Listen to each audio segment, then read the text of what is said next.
નમસ્કાર દર્શક મિત્રો, આપ જોઈ રહ્યા છો ક્રાઇમ રિપોર્ટર્સ ટીવી ન્યૂઝ। હવે જોઈએ અગત્યના સમાચાર। શંખેશ્વર હાઈવે પર આખલાનો આતંક, થોડીવારમાં નાસભાગ મચી। ગુજરાતભરમાં રખડતા પશુઓનો આતંક જોવા મળે છે। તમે કોઈ પણ ગામ હોય કે હાઈવે, જ્યાં જુઓ ત્યાં રખડતા પશુઓના અડ્ડા જોવા મળે છે। અને તેમાંય ખાસ કરીને ગ્રામ્ય વિસ્તારોમાં તો જાણે મોટા મોટા તબેલાઓ હોય તેમ જ્યાં ત્યાં રખડતા પશુઓ અડ્ડા જમાવી બેઠેલા જોવા મળે છે।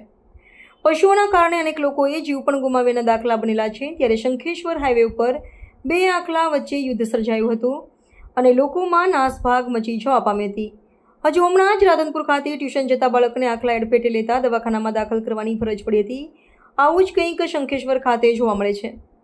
ખાસ કરીને સવારે પંચાયત પાસે તેમજ બજારમાં શાકભાજીની લારીઓવાળા જાહેર રસ્તા ઉપર લારીઓ ઊભી રાખીને શાકભાજીનો વેપાર કરતા હોય છે અને 11:30 થી 12 કલાક દરમિયાન વેપાર બંધ કરી વધેલો કચરો જાહેર રસ્તા ઉપર ફેંકવાથી માણસોને તેમજ વાહન ચલાવવાને મુશ્કેલ બને છે।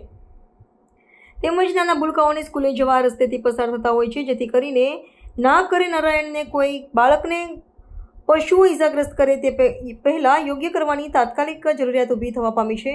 આ શાકભાજીવાળાઓને શંખેશ્વર જૂની પંચાયત સામે વરંડાની અંદર જગ્યા ફાળવવી હોવા છતાં જાહેર રસ્તાનું દબાણ કરી રાહદારીઓને તેમજ વાહન ચાલકોને અડચણરૂપ બનતા હોય છે।